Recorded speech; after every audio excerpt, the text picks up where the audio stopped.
Good morning, and I'd like to welcome everyone to our 31st annual NRLC Summer Conference. We're here today to celebrate the 40th anniversary of the Public Land Law Review Commission and its report, One-Third of the Nation's Lands.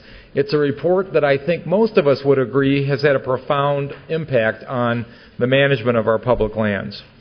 As we celebrate this anniversary, we also need to consider whether it perhaps is time once again to impanel a new commission and consider a new report to address many of the myriad challenges that we face on our public lands today.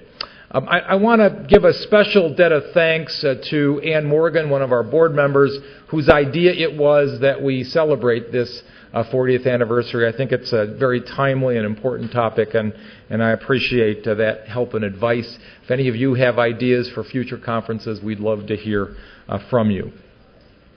As we open our 2010 summer conference, I have to begin with a few sad announcements. Most, I think significantly, our friend and mentor and the person for whom our summer conference was named, Clyde Martz, passed away just a couple of weeks ago at his home in Albuquerque on May 18th. Clyde, as many of you know, was a great supporter of the center and chaired the committee that led to the founding of the center way back in 1982. He served for many years on our advisory board and, I suppose importantly, was really a giant in the field of natural resources law. Those of you who had the good fortune to know Clyde, I think will agree with me that his record of achievement is really unparalleled in the field. Clyde began his career as a professor of law here at the University of Colorado. He spent 15 years teaching here and wrote the very first case book on natural resources law. In addition to being one of the founding members of this center, he also helped found the Rocky Mountain Mineral Law Foundation, which I think most would agree has become the leading institution of its kind in the country and perhaps in the world. After spending 15 years here teaching at Colorado, Clyde joined the law firm of Davis, Graham & Stubbs. And if you know people who worked with Clyde at Davis, Graham & Stubbs, if you've perhaps worked with him yourself, you know that they are among his most ardent admirers and supporters. Clyde was also an exemplary public servant. He served as Assistant Attorney General for Lands and Resources under President Johnson and as the Solicitor of the Department of the Interior under President Carter. I know that Clyde would have relished the opportunity to be with us here today. I had sent him a note just before he died, regretting that he wouldn't be able to come. Those of us who knew and remember Clyde are going to miss him a great deal. I also want to mention the passing of two other friends. One is Jerry Mize, who many of you know was a longtime water lawyer in Washington, D.C. Most recently, he practiced with the law firm of Sullivan and Worcester in Washington, D.C. Jerry also served as the Assistant General Counsel and Chief of the Legal Staff of the Public Land Law Review Commission. And he was planning to come to the conference. He was really looking forward to joining us here at the conference and sharing his knowledge about that experience. He passed away in Bethesda, Maryland on December 12th of last year. And finally, I want to mention Gary Briner, a friend and former director of this center. Gary passed away on March 10th of this year. And on Friday, Gary's wife Jane is going to be here as we announce the establishment of the Gary Briner Award for Public Service in Natural Resources Law. I'm going to reserve my further comments about Gary until that time. Okay, I have a few general announcements and then we can get going with the program. First, as many of you probably noticed, we had to make a shift in today's program to accommodate a change in Harris Sherman's schedule. Harris is arriving later this morning. He was going to kick off the conference this morning, but instead he's now slated to speak at 3 p.m., but he will be here, assuming his plane gets in as scheduled this morning. Also, Heidi has asked me to remind you to please try to keep your badges on, especially for tomorrow's reception that we're going to be having after the conference. Apparently there will be issues about who gets served if you don't have a badge on, so please try to do that. Restrooms, everybody probably has figured out. If you haven't, they're all the way at the end of the long corridors that you'll see on every floor of the building. Feel free to go and explore the building if you like. Check out the restrooms on every floor if you like, but they're all the way down at the end on every floor. Just a note about cell phones. You may periodically hear a buzzing sound in this meeting room. That's because someone has their cell phone on. And what I have to say is that even if you have it sort of turned off or on vibrate, the buzzing will occur. Every time your phone picks up data from the web, it will cause this buzzing sound. So if you hear it, you'll know that one of us has left our cell phone on. If you'd like to leave your cell phone on, there is an overflow room that we've set up, which will have a live video stream from this conference. I have to tell you that apparently Barbary has adversely possessed the room that we had reserved for overflow, which was room 204. Heidi is busily upstairs trying to figure out what room we're going to be able to reserve for this. Hopefully that will happen momentarily, but... Oh, it's 206. Thank you. Okay, so the overflow will be in room 206, and there will be a live video stream. If you want to use your phone or if you want to do something that maybe would be distracting to others, feel free to go to that overflow room. Finally, I want to just mention that you'll notice a number of people walking around the conference who have green tags. They have bright sort of green tags, and those are people who are working with us this summer at the center. And feel free, if you're having questions or issues that come up relating to the conference, to ask one of them for assistance. They will be happy to help you. I do want to extend my thanks to all the people who helped organize this conference, especially Heidi Horton, who can't be here to accept our thanks, but is going to be running around the building. If you see Heidi, you probably will or have had some contact with her over the course of getting ready for this conference. Please do thank her for the work that she's put in to make this conference a success. Okay, and then I do have one other announcement. For the Thich Nhat Hanh fans in the audience, we have this year a new bell, the Bell of Mindfulness. Those of you who know Thich Nhat Hanh know that he uses the Bell of Mindfulness to remind us to live in the present moment. And for our purposes this year, living in the present moment means get back to your seats. It's time for the next session to begin. So when you hear the bell of mindfulness, you can think about living in the present moment and coming back and joining us for the next session that's going to be occurring. Okay, we're ready to begin this morning, and so we're going to begin with a couple of my esteemed colleagues here at the University of Colorado. I'm going to introduce them to you. They really don't need any introduction. Most of you know Charles Wilkinson as professor of law here at the University of Colorado. He's the Moses Lasky professor of law here. Author, of course, of many books on public lands, national forests, water resources, and, of course, American Indians.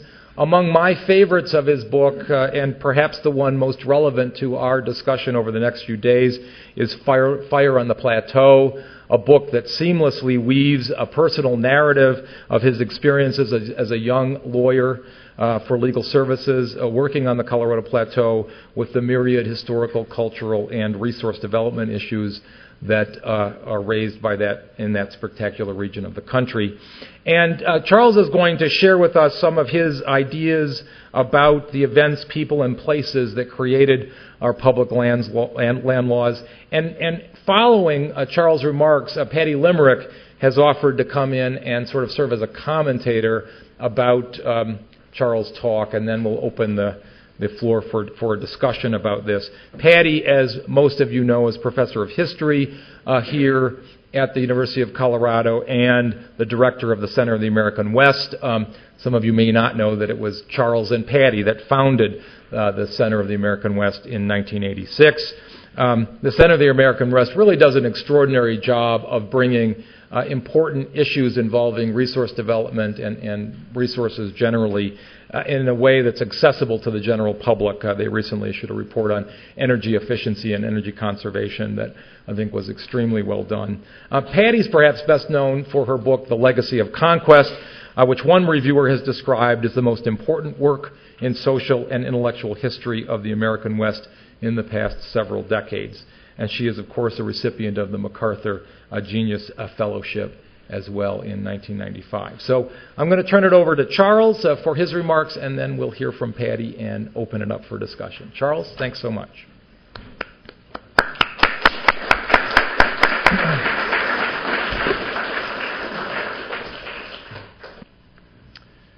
Well, good morning to all of you. It's a terrific group of people who are gathered here, and I know we'll have a good 2.5 days. I was a presenter at the very first conference that Mark mentioned 31 years ago, and the truth was that there was quite a bit of discussion about how this law school would be a great place to have annual conferences in the future. And I think it's really been a great collection of gatherings over time. It's been influential. It's been a place for learning. And although I wouldn't mind taking back from that first conference the fact that we out-of-towners, I was at Oregon then, were housed in the dorms over at Kittredge.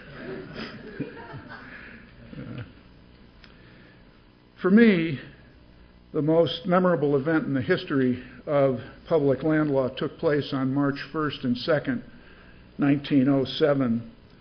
Theodore Roosevelt, with Gifford Pinchot at his side, had enraged Western politicians the previous 5 years by unilaterally proclaiming more than 100 national forests. Now, Congress was about to bring him up short by shutting down his power under a once minor 1891 appropriations rider. The House and Senate in 1907 approved a measure that would block him from declaring new national forests in Oregon, Washington, Idaho, Montana, Wyoming, and Oregon, the states where the outcries were the loudest.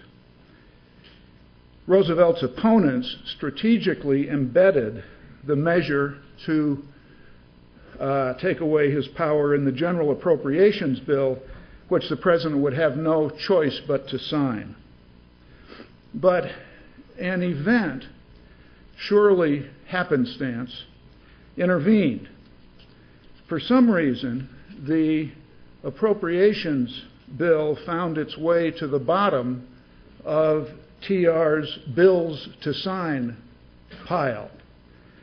This may have been related to the activities of the full, frenzied previous week, when Pinchot and his men laid out maps of western states on the floor and drew lines around potential national forests.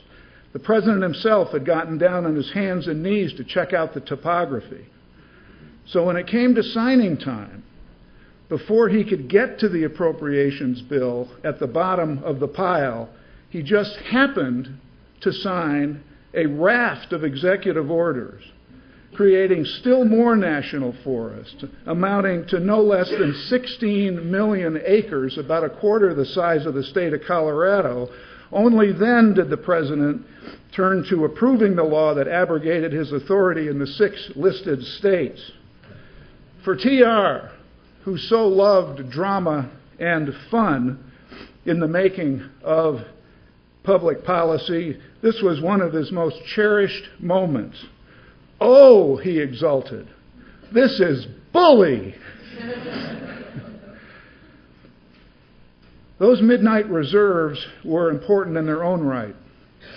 They're also a metaphor for TR's historic conservation work, not remotely matched by any other president, which featured the dedication of 148 million acres of national forest land, about 7% of all the land in the country, and 3/4 of today's national forest system. The March 1st and 2nd actions also serve as a fit representative for the progressive era, the most decisive period in the history of the public lands. The Progressive era, stretching from the 1880s through 1920, produced many hard accomplishments. The Forest Service and Park Service were born and given organic acts, and many national parks as well as forests were created.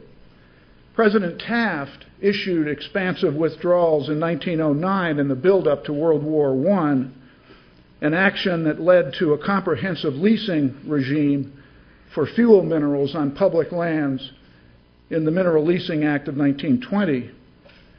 Congress brought further energy decisions under national control by requiring federal licenses on dams for dams on navigable rivers in the Federal Power Act, also of 1920, now FERC. Roosevelt, who set many precedents, gave later chief executives powerful tools. He assured a robust 1906 Antiquities Act designed to preserve discrete archaeological sites of the smallest area practicable by designating much of the Grand Canyon as a national monument. At least he had a statute then. He had none for his 51 bird reservations. For TR, the question was not, do I have authority? His question always was, is there anything saying I do not have authority? Pinchot was the same. In his 1906, he promulgated the first modern land regulatory system, his grazing regulation that required ranchers grazing on public lands to pay a fee and to limit their animal unit months to an amount prescribed by the Forest Service. Well, the 1897 Organic Act delegated to the Forest Service authority to regulate, quote, occupancy and use, end quote, but the statute and its legislative history were bare of any mention of grazing. Still, those three words were enough for the chief forester. Bold and contentious issues drove the Progressive era. The federal government, not resource users or the states, should make the main decisions. Expertise was needed, and the United States could afford much more of it than could the states. In particular, scientific judgment was paramount and ought to guide resource decisions. The progressives saw beauty and grandeur in the public lands. Presidents and members of Congress were drawn in by John Muir, the great outdoorsman who led the campaign to make Yosemite America's second national park in 1890. Another 35 parks were established by 1920. A central impulse for progressive policies was to bring an end to the great barbecue or Gilded Age of the 19th century West, when combines on or beyond the edges of the law made off with untold riches from the nation's land estate. Federal policy, the progressives believe, should support and protect plain homesteaders, not the speculators. Woven in among the idealism was a strong utilitarian streak. With irrigation districts and even the states unable to fund water projects on the major rivers in the arid West, the powerful Irrigation Congress and other Western interests succeeded in achieving the Reclamation Act of 1902, which rearranged water flows in flooded canyons with massive, heavily subsidized dam and reservoir projects in order to provide irrigation for homesteaders. Water also factored in national forest decisions, as Presidents Harrison, Cleveland, McKinley, and Roosevelt all responded favorably to petitions from irrigation districts and towns anxious to have forest reserves so as to have well-protected, pristine watersheds for local farmers and other citizens. To Roosevelt and Pinchot, the timber harvest was the principal justification for national forests. When Pinchot spoke of managing the forests for the greatest number, for the greatest good, for the greatest number in the long run, he had the construction industry firmly in mind. To him, sustained yield management referred narrowly to sustaining the annual growth and harvest of commercial wood fiber without reference to wildlife and other components of a natural forest. In Wilderness Warrior, Douglas Brinkley's superb book published last year on Theodore Roosevelt's long crusade for conservation, Brinkley leaves no doubt about the passion for preserving the natural world and remnants of ancient civilizations that drove TR's extraordinary actions in creating and defending national parks and monuments. As to the bird reserves, Brinkley wrote that with the exception of his family, birds probably touched Roosevelt more deeply than anything else in his life. The forests, though, were different.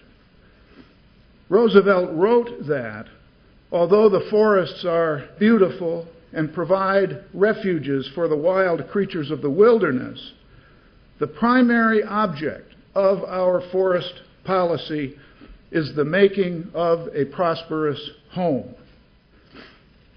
Still in all, the charge against the progressive era then and now is that the policies and their administration were elitist, distant, top-down, and anti-democratic. The largest example involved John Wesley Powell, who, after his much chronicled voyages down the Colorado in 1869 and 71, rose to appointment as head concurrently of both the U.S. Geological Survey and the Bureau of Ethnology. Powell knew as much about the arid West as anyone and developed in his Arid Lands Report a comprehensive strategy for settling the West based on local farm and ranching communities who would be assured of the water that was so essential for family and community stability. Powell focused on the fact that the government handed out homestead patents willy-nilly without regard to whether there actually was sufficient water. Homesteaders regularly went belly up. Ever the geographer, Powell believed that an irrigation survey be done by his USGS before a watershed could be opened for settlement. Ever the administrative infighter, Powell managed in 1889 to work the system until he had a departmental withdrawal of the West, the whole West, before homesteading of watersheds could begin. Now, it is possible for a person to be interested in or even committed to Powell's ideas without being supportive of a withdrawal of the whole West. The Congress, to say the least, was hardly amused, and within a year overrode the withdrawal. So, yes, let us give the progressive their due. They installed a system that accomplished a great deal during their specific era. Further, as I'll return to, their system had enough merit that its precepts remain in place and guide public land law today. Still, the immensity of John Wesley Powell's withdrawal does show that it is indeed possible to have too much federal authority, too much science, too much protection of citizens from themselves, and, with apologies to Major Powell, too much elitism. Over the course of the 100 years prior to the Progressive era, public land law and policy and the federal lands themselves made three spectacular achievements in terms of fulfilling the goals and dreams of the majority society. The gold rush and the customs and laws that held out bountiful incentives to mine installed an economic powerhouse in the far West. In short order, after James Marshall's find in the Sierra Nevada foothills in 1848, the mines were producing nearly half of the world's gold. Keith Bryant wrote in the Oxford History of the American West that, quote, "The gold production transformed the role of the United States in world trade and led to rising foreign investments in the West. The trade surplus generated by Western mining encouraged the expansion of credit and brought the United States into the mainstream of the world's economy." Second, the West's rising population caused Congress to fund the transcontinental rail lines to link the region to the eastern states. Third, the nation achieved the main goal of federal policy during this time and well into the 20th century, to get Western land transferred to farming families. Homesteading, most notably the General Homestead Act of 1862, resulted in the patenting of some 100 million acres to actual settlers. Together, these three policies, coupled with Indian treaties to acquire tribal land title to allow settlement,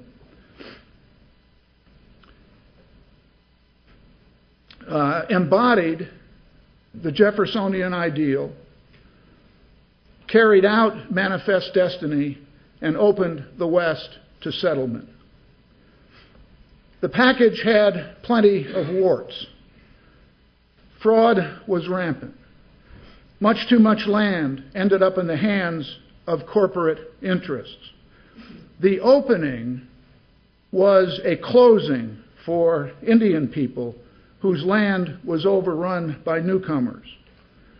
The land itself, variously an enemy and an afterthought, suffered all manner of environmental degradation.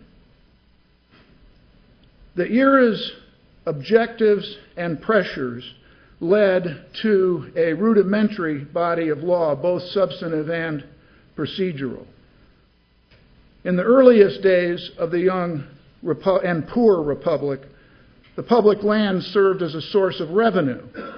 Soldiers were paid for their service in assignable scrip, and land and minerals were sold for cash.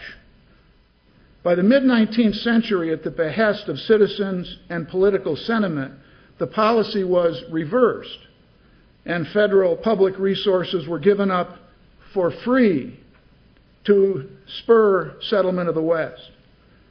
The Hard Rock Mining Law of 1872 officially sanctioned the prevailing assumptions in the mining camps by providing miners with free minerals and the overlying land to boot. RS 2477 granted free access for public used roads on federal lands. Congress allowed the state-developed prior appropriation doctrine of water, a simple rule of capture, to play out on watercourses on the public lands. Public rangeland was free and open for ranchers. The lack of timber laws for generations and weak ones after that left public forests open for the taking. the railroads received some 140 million acres, an area nearly the size of Montana and Idaho combined. The implicit assumption was that the overall public interest was best fulfilled by individual decisions, unshackled by government oversight. The assumed federal role, as announced by the Supreme Court in Pollard against Hagan in 1845, was that public lands were held by the United States only temporarily. In time, they would be transferred out to states, corporations, and individuals. The Pollard Court seemed to believe that this conception of the federal government as a pass-through was a constitutional requirement, although later courts have let that reasoning go by the wayside. Of course, this system was mostly contrary to progressive doctrine and to thinking today as well. We can understand, though, why those Americans proceeded as they did.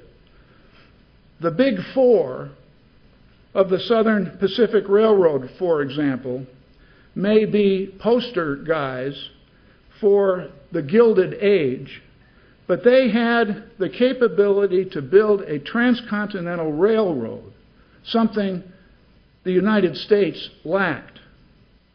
And the project was as daunting to that society as the prospect of going to the moon was to Americans in the early 1960s. The Big Four had enormous assets and enormous bargaining leverage and made the most of it. Homesteading, abused though it was, is still considered one of the most effective large-scale land distribution programs ever undertaken by any government. Few could foresee the environmental costs. The West, every bit as much as the ocean, seemed endless, indestructible in its monumental sweep. With Indians, Hispanics of the Southwest, and Asians working the railroads and the mines, all effectively voiceless, most people in the vastly larger majority population wanted to secure the West for the United States, and quickly, and a program with few laws except to extend subsidies seemed eminently sensible. The period after the Progressive era is sometimes called the quiet years, and that description continues to seem accurate to me. We did see the beginning of government wilderness with the work of Aldo Leopold and Bob Marshall in the 20s and 30s. The Taylor Grazing Act of 1934 brought public domain lands under management, similar to Pinchot's system, and the late 1940s saw the short-lived uprising, effectively opposed by Bernard DeVoto as a land grab, to turn those same BLM lands over to the states. Sustained hyperactivity, however, did not return to the field of public land law until after the end of World War II. At that point, the West began to experience its second epic rush, one that has yet to abate. In 1945, the region remained a backwater. There wasn't a single major league team in any sport. And boosters wanted growth. For outsiders, opportunity beckoned. The glory country, pace of life, new military installations, and various industries ranging from Boeing to commercial fishing to logging to mining drew people west in great numbers. the population has more than quadrupled. Two main resource controversies rose up from these efforts to accommodate the growth. West-wide, the Forest Service, which had an average timber harvest of just 1 billion board feet from Pinchot's day up to the war, jacked up the harvest to 12 billion board feet and engaged in extensive clear-cutting. In the Southwest, urban areas from Denver to Southern California generated the big buildup of the interior West, especially the Colorado Plateau, in order to obtain energy and water. And the plateau became the site of unprecedented numbers of coal, oil, and gas operations, power plants, dams, and transmission lines. New voices were heard. Stuart Udall's Quiet Crisis, Rachel Carson's Silent Spring, and David Brower's activism ignited the modern environmental movement. The Great Wilderness Act was passed in 1964, marking the first time that any national government had given legislative protection to wilderness. The Wild and Scenic Rivers Act followed 2 years later. By the end of the 1960s, every old line environmental group was expanding rapidly, and new ones were sprouting at the national, regional, and local levels. The explosion of environmental legislation, which forms much of the bedrock of modern public land law, was most evident in the 1970s. Some of the laws implicated the public lands, but encompassed other agencies and issues as well.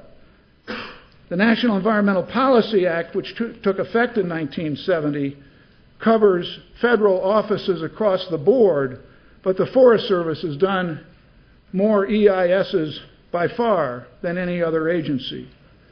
The Endangered Species Act, which received major amendments and took its current form in 1973, applies throughout the United States, but its greatest impact has been on federal lands.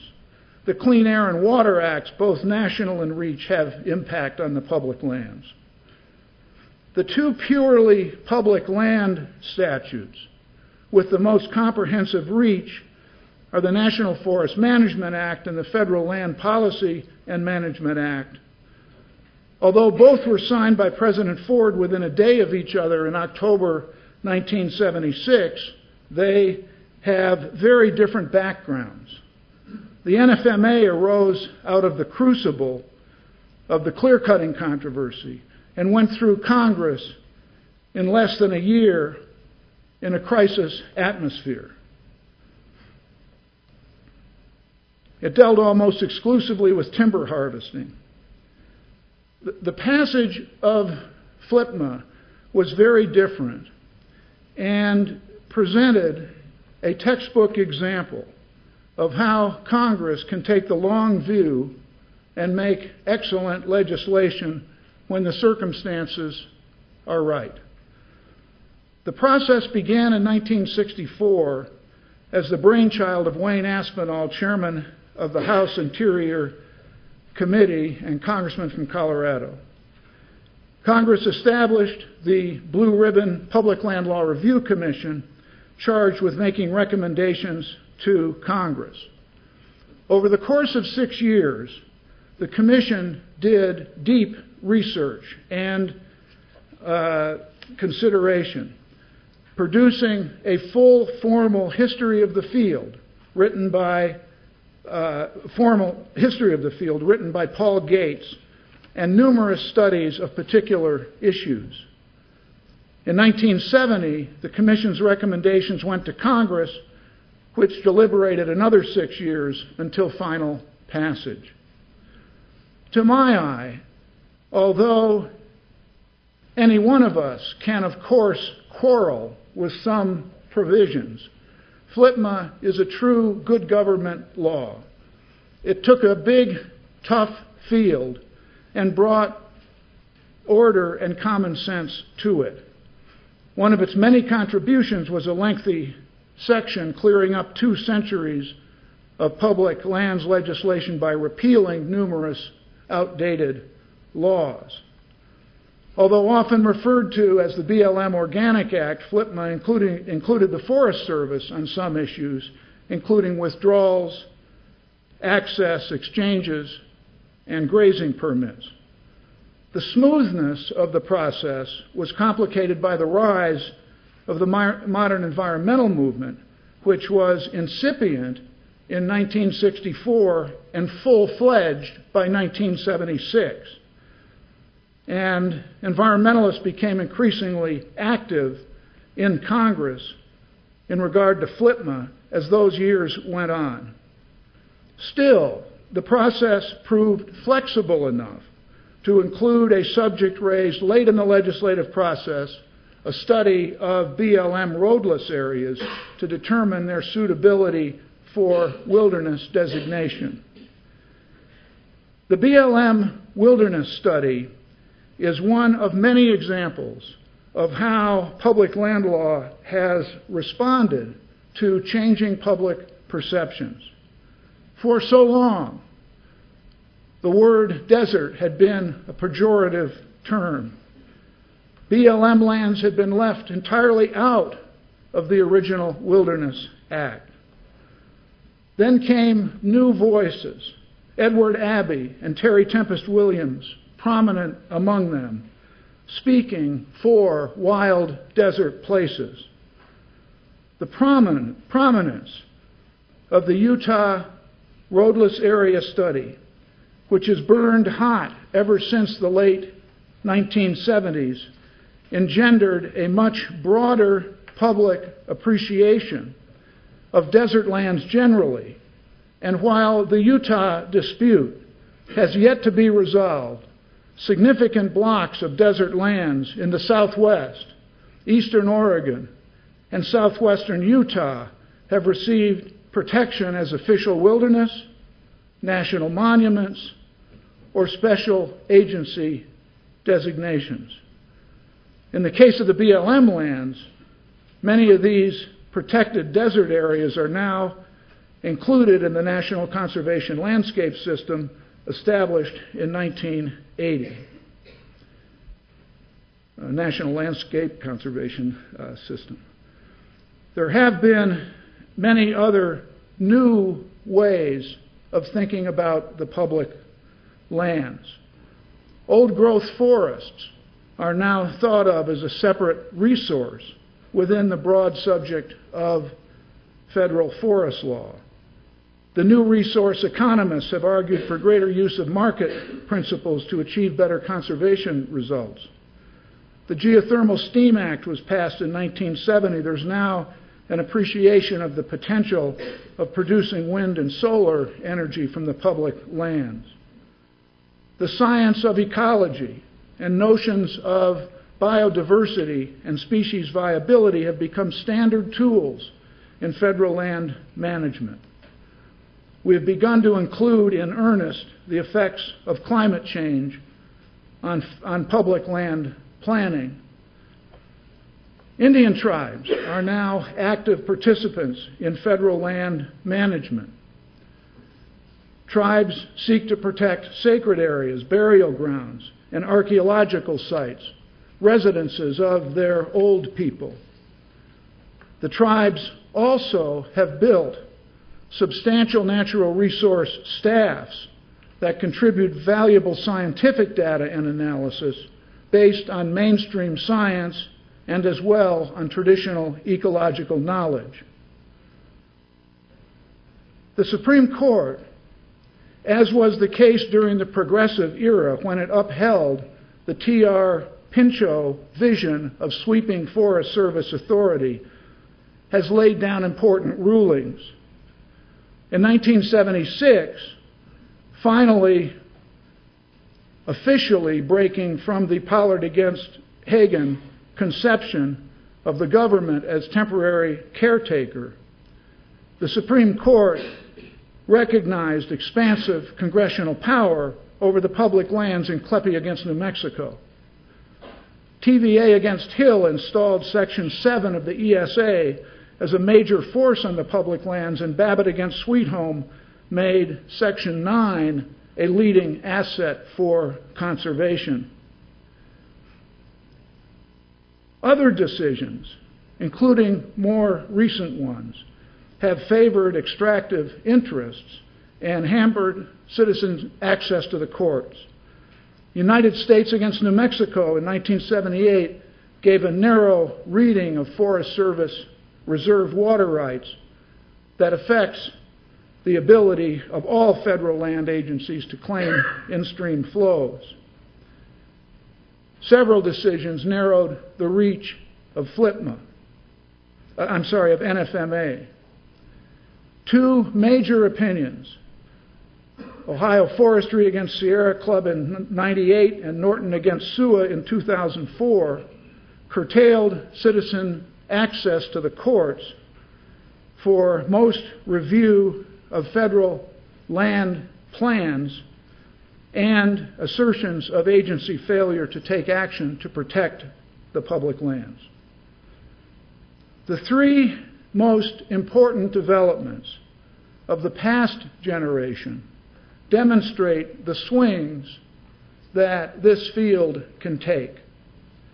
First, beginning in the late 1980s, the timber harvest in the national forests dropped from 12 billion board feet to just 3 billion, a reduction due to the Endangered Species Act, the Forest Service Species Viability Regulation, the Northwest Forest Plan, Congressional and Office of Management and Budget opposition to below-cost sales, and public opposition to the elevated post-World War II cut from the national forests.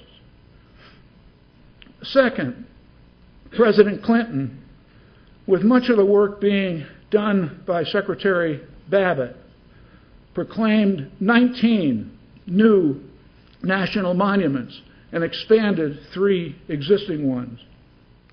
This exercise in large landscape management and planning put nearly 6 million acres under protected status. The third major recent development, beginning in 2001, involved the manner in which the Bush administration ramped up extractive uses, especially mineral leasing. Ever since the 1960s, the central direction of public land law and policy, given various ups and downs, fits and starts, has been a gradual but steady upswing toward greater conservation. The Bush administration radically broke from that trend. In conclusion, working from a belief that the Bush years are probably an aberration, we can see how heavily the progressive era has influenced modern public land law and policy. The field is federally dominated. Even though many of us, myself included, believe in collaborative approaches at the local, often watershed level, there remains strong sentiment that local implementation must work within federal sideboards as established by the major federal statutes. Science pervades the field, with ecology holding a special place. The term ecology didn't exist in TR's day, but it was surely part of his worldview. Love of the land, its beauty, and its sense of spirituality is also an explicit foundational part of the law. The original wilderness system consisted of just 9.1 million acres. Americans so value wildness, and the public lands hold so much of it, that no fewer than 110 million acres are now protected under the Wilderness Act. That's 5% of all land in the country. And, as during the progressive years, land protection coexists with commodity use. There is one last tie to the progressives, but it may be the most important of all. The ultimate issue in this field, though it may not always be in the forefront, always has been and always will be whether the public lands should remain in public ownership. We last addressed that issue in full fashion during the passage of FLPMA. The very first words of that act provide that, quote, Congress declares that the public lands be retained in federal ownership, end quote, subject only to the necessary qualification of allowing transfers when, quote, disposal of a particular parcel will serve the national interest. You'll hear people say, I used to say it myself, that it's an historical accident that the most capitalistic nation in the world holds so much government land. It is not an accident. It was a central core aim of the progressives. Homesteading and state selections were still proceeding across the West, and those policies had to play out. But the progressives believed to their depths that large blocks of lands must remain forever public. That's why they created so many federal parks, forests, monuments, and wildlife preserves. Permanent federal ownership was no accident then, and it's not one now. No, it was policy then, and it rose to its glory on March 1st and 2nd, 1907, when the bravest and most visionary public lands figure ever gave to his nation a gift for the ages, his age, our age, and every age to follow. Thank you very much.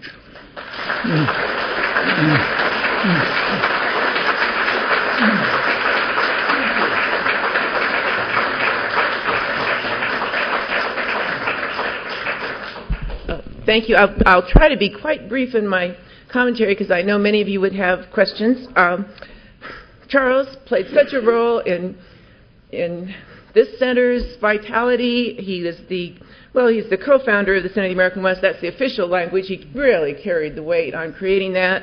And in the process of all that institutional benefit, he's brought us the books that he wrote that guide us and orient us. It seems we should delegate, and one of us should be sending him a thank you note every day of the year.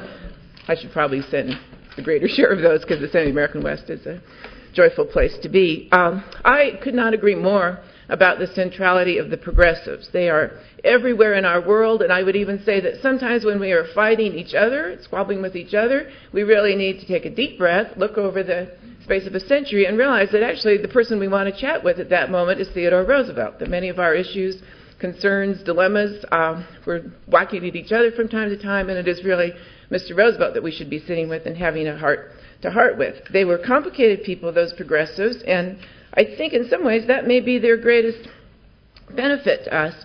It is always a disheartening moment when you're speaking to foresters, to people in the U.S. Forest Service who are so warmly identified with Pinchot and his accomplishments, to remind them of the sad fact that Gifford Pinchot was a prohibitionist. Foresters don't like that. That's not good news. That's a very depressing I guess that's feet of clay and a hero. And that is also a very interesting thing in Char Miller's book, to see what Gifford Pinchot became after leaving the Forest Service in 1910, that when he finally married, his wife was a great activist for women's rights, and so Gifford Pinchot, who we associate with founding quite a guy's organization, the Forest Service, was really quite off the reservation. That's not the right term. That's a politically dreadful term. Excuse me. Anyways, not off the reservation. But he was quite an off-the-leash advocate for women's rights, and quite a pacifist too. I think this is fair to say that when Dale Bosworth was chief forester, I was talking to him once about the dilemma that the Iraq War was forming to the federal budget, and I said, Gifford Pinchot was a great pacifist and spoke out very directly against war, and Dale Bosworth said that was after he was chief forester. So, an important point. Anyway, those were complicated guys. They surprised us. Theodore Roosevelt's complications, you can be swept into mad admiration for him, and then you read the passages where he tells white women to stay home and have more babies so that they can out-reproduce the dark people of the world. So Roosevelt, I was doing my best to admire you, and now I have a little problem with that. Race was not the strong suit. The Progressive era coincides with the nadir of race relations in many ways for African American people in the South, for Indian people on reservations. So they turn out to be complicated people, and in some ways I think that makes them better inspirations, because they are people who remind us that we will not be getting rid of flaws in our character, that those are to be dealt with and reckoned with. Now, the Progressives left a trail of some confusion when they used the word public and when they used the phrase the people. They did many of their bravest actions and most remarkable actions on behalf of the people and on behalf of the public good. In some ways, I think we have to envy them for their frequent use of the term public good and public interest, and to see in some ways that our times are harder and rougher. Richard White, the historian, has written about the public lands and noted that it is the word public that is really the vexed word in our times, that the public bathroom is not a place you want to go, right? The word public is not having a happy, healthy, robust time of it. And in some ways, our concentration on the lands has caused us to pay less attention to that adjective public, where in fact I think much of the vexation lives. And to see the Progressives using the term the public good, I think, is to give us understandable moments of envy and to ask us to dedicate ourselves to seeing if we can get more health into that word. My big framework I want to give, before sitting down pretty quickly here, is that the Progressives' legacy for us, they thought of themselves as great advocates and practitioners of reason. Just as much as any other group of human beings, they had dreams and hopes and even romances. So the Progressives, I would say, were the great authors of the romance of centralized control. I guess you can weep in some of their acts of legislation, a lot of their speeches where they say, we shall create a commission and that will put this issue beyond politics. Oh, what a dream, what a vision. The Secretary of we will assign this decision on which lands will be subject to federal reclamation projects. We will assign that to the Secretary of the Interior, and that will put the decision beyond politics, they say. Okay, people of romance and dreams, and really wonderful popularizers of that romance of local control, and reactions against progressivism over the last century or so. We have had an opposite romance asserted, the romance of local control, where the local folk are wise and responsible and have long-term interests at heart. That too has its problems with accuracy on occasion as well. What has seemed sad to me as a historian is to see how those two have been so often, those two romances, both of them with items of beauty as well as some problems with accuracy. Those are not either-or choices. The romance of local control and the romance of progressive central control, those two had better be brought into relationship to each other, and that, I think, has been the big story of the great experiment of public lands management. Much of what we consider conservation practices and conservation goals, maintaining resources for the long haul, those practices arose in situations of imperial power or aristocratic power. European nations colonizing other parts of the planet, often the colonial officials traveled with scientists and naturalists who saw resources that they wanted to preserve. So many of the practices that we consider practices of conservation came out of situations of very unequal power. Same thing for kings and aristocrats in Europe with their own estates to manage. It certainly adds to your land management planning when you can punish poachers in all kinds of intense ways, when you can cut off their heads, for instance. That adds a lot to your management plan. So concentrated, centralized authority, the use of gamekeepers to really keep intruders off of aristocrats' lands. Many of the most important practices of long-term management of resources come from situations of centralized power that we rightly find abhorrent.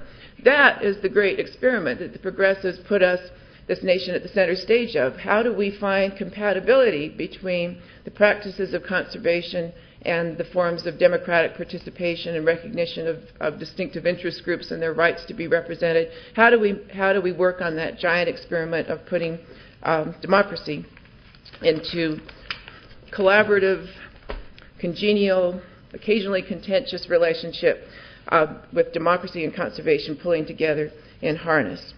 So I would say that it will help you as you deal with public lands if you think of Theodore Roosevelt as having, Theodore Roosevelt and Gifford Pinchot and quite a number of their contemporaries having in some peculiar way defied the usual constraints of mortality. They, in my judgment, as somebody who visits this territory quite often, they walk the earth. They are among us. The presence of Theodore Roosevelt and Gifford Pinchot, they are with us. And when we are blaming each other, again, it seems like a good moment to think this might be about Chief Forester Pinchot and President Roosevelt, and to ask them to explain themselves, to ask them to help us get that word, get that phrase, the public good, back into holding robust meaning. I know it's a hard time for hope on this, but I can only dream that the phrase Deepwater Horizon will at some point become, in the writings of historians in the future, the phrase that triggered a new capacity to recognize the public good, or a revitalized capacity to use that phrase, the public good and the common interest. So, thank you.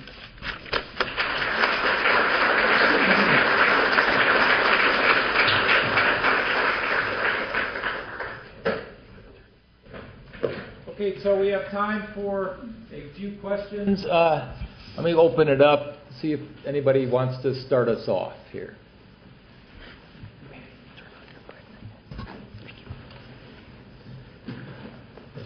Guy? I'm curious why neither one of you said really very much about the actual report of the Public Land Law Review Commission. Well, I didn't, because we're going to be here for 2.5 full days. And so. I didn't, because I'm following Charles Wilkinson, and also because I have, in my narrow professional manner, I just hope that whatever you guys cook up next, that there is a Paul Wallace Gates equivalent role. I mean, that is so cool that the historian created that lasting product as part of that. So whatever they do you guys do the next time with another one, please make sure that Professor Gates, I met Professor Gates once. I was so happy, I was so excited about meeting Paul Wallace Gates, whose tome, we all know that tome of every piece of data that ever came before Mr. Gates is in there. So I came up to Mr. Gates, I said, "Oh, hi, I'm so happy to meet you. You're such a hero." He said, "Oh, well, how nice to see you. Is Bill Cronin in the room?" He said. And so that was my only role, was that Paul Wallace Gates wanted to meet my distinguished environmental history colleague, Bill Cronin, who I introduced to them, and then they both ignored me. But anyway, I still think it was great that that whole process involves such a central role for a historian. Let me pick up, though, because your question is a good one. And I'll just tell you what I think my process was. The conference is entitled The Past, Present, and Future of the Public Lands. And the subtitle is the Public Land Law Review Commission. And, of course, we're going to focus on it in a really good way. It's its anniversary, and many of us, you included, have often had discussions about whether we should have another Public Land Law Review Commission. And what I was trying to do in a talk, that I had a limited number of minutes for, was to probably try to lodge the place of the Public Land Law Review Commission in the making of public land law. And I imagine there were people here who were surprised maybe to hear someone describe FLIPMA as a good government law or as an excellent law, but I'll hold to that. And I think it happened in very significant part, by the way, to Wayne Aspinall, for one thing, but also to the report that preceded it, and how a deliberative process like that, which is so unusual. I mean, we have commissions, but they usually aren't really deliberative in the way that the Public Land Law Review Commission was. And the Gates book really stands as a monument to that, but many other excellent reports. So that was, I guess, I think what I was doing is trying to place it in the field and maybe suggest how it could be useful in the future. But to leave the details to the remainder of the gathering. I was just wondering if the speakers maybe could address this in the future, how they see this romance with the progressives and the centralized government versus the local control playing out on public land. Do you think that our process is working well to integrate those two, or are there needs for changes to better integrate local control? Well, I think that some of the strongest objections to public land policy have been to the fact that it's too federal and we don't allow enough local input or control or participation, however you want to phrase it. And I believe that we are moving toward, that we're in the process of moving toward a system that will be recognized quite specifically as federal sideboards and local implementation. We already do that with the Clean Water and Clean Air Acts, for example. And I think that one place you see that really embodied most formally was the Babbitt grazing regulations, calling for the RACs, the citizen committees. And I'm not defending that or saying it's exactly right or that it's working or isn't working, but that's a place where, because he believes in that. And that's a place where those ideas were embodied, and I think we're going to see more and more of it in the future, more local participation. I think it will be more and more visible to us that they were never that separate anyway. So I was going to use for an example of the complications of the progressives, I was going to talk about Hetch Hetchy, where a lot of the casting, Richard Ballinger, who's so often seen as the retro non-conservationist Secretary of the Interior opposing Pinchot, actually opposed the dam at Hetch Hetchy, even though he's usually portrayed in the opposite way. But then the whole point of this right now is that the whole Hetch Hetchy deal was settled when Franklin Lane became Secretary of the Interior, and he had been San Francisco City Attorney. So where's the local and the federal in that? That the San Francisco City Attorney, who's a pretty local guy, becomes Secretary of the Interior, and that settles the case for Hetch Hetchy. I would not want to be the one to try to divide the local from the... Those are so interrelated. I was at a Service First conference of Forest Service, Fish and Wildlife, BLM, Park Service in Oregon, and because of the little breakout groups we were in, it turned out that the great majority of people attending there who work for the federal government are Oregon locals. They were often born in Oregon. They're often very identified with their places. So I think it's going to turn out that those are two categories that you have to fight pretty hard to keep separate. And as many people have pointed out, why are we having so much collaborative conservation now? Because there are top-down federal laws that set these sideboards that people then have to work within. So I hope for someday when we recognize that it would be just about as I don't know what it would be like, separating the arteries from the veins, or it just seems like it's not going to go well for the patient if you try to divide that. And there's something, my endless repeated little idea, which I think is quite a good one, that we work with the Shakespeare festivals around the West, and that they do performances of Romeo and Juliet where they modify the plot. Romeo is the son of a forest supervisor. Juliet is the daughter of a county commissioner. They go through the torments of the damned, and they cannot marry, and it's very tragic. And then for complicated ways, the two fathers finally negotiate a memo of understanding. They marry. The two kids marry. And they have little half-breed children who are half Forest Service and half county commission, and it's a better world for us.